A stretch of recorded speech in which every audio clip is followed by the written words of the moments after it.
गहरे जंगल के बीचों बीच एक बहुत ही पुराना और विशालकाय पेड़ खड़ा था, जिसे जंगल का सबसे रहस्यमयी पेड़ कहा जाता था। इस पेड़ की विशेष बात यह थी कि हर पूर्णिमा की रात को उसकी शाखाएं और पत्ते हल्की हल्की रोशनी से जगमगाने लगते थे। यह दृश्य इतना सुंदर था कि जंगल के सारे जानवर इसे देखने के लिए दूर दूर से आते, लेकिन यह किसी की समझ में नहीं आता था कि पेड़ आखिर क्यों चमकता है। इस पेड़ पर एक बूढ़ा बुद्धिमान तोता रहता था, जिसे सब राजा तोता के नाम से जानते थे। राजा तोता ने जीवन भर जंगल में रहते हुए अनगिनत कहानियां और राज जाने थे। उसकी उम्र और अनुभव की वजह से जंगल के सभी जानवर उसका बहुत सम्मान करते थे, लेकिन पेड़ की इस अद्भुत रोशनी का राज राजा तोता के अलावा किसी को पता नहीं था।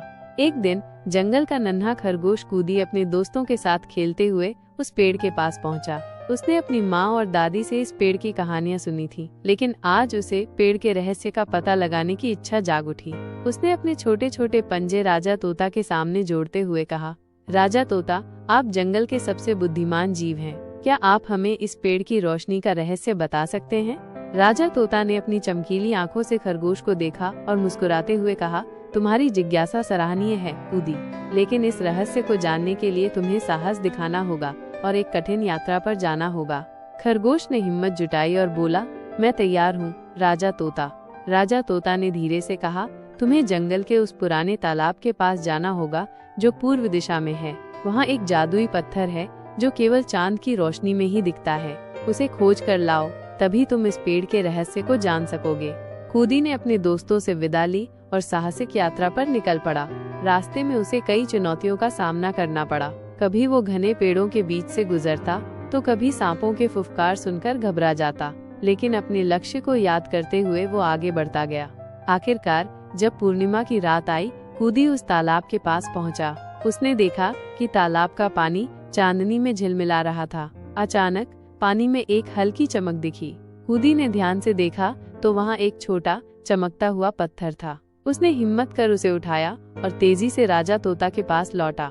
राजा तोता ने कूदी को पत्थर के साथ देखा और खुश होकर कहा, अच्छा किया कूदी, यह पत्थर ही उस पेड़ की रोशनी का कारण है। यह पत्थर चांद की ऊर्जा को संचित करता है और उसी से पेड़ जगमगाता है। यह जंगल की शांति और पवित्रता का प्रतीक है। अब कूदी ने गर्व से इस बात को पूरे जंगल में बताया। जानवरों ने राजा तोता और कूदी की बहादुरी की सराहना की। उस दिन के बाद सभी जानवरों ने यह ठान लिया कि वे जंगल की पवित्रता और इस अनमोल पत्थर की रक्षा करेंगे। उस रात जंगल में जश्न मनाया गया और सबने मिलकर गीत गाए। राजा तोता को सम्मानित किया गया और कूदी को जंगल के छोटे नायक के रूप में पहचाना गया। अब वह पेड़ न सिर्फ रहस्यमय था, बल्कि जानवरों के दिलों में खास स्थान रखता था। इस कहानी को मैंने तुम्हारे लिए दोबारा लिख दिया है। अगर तुम्हें कोई और चीज चाहिए तो बता सकते हो।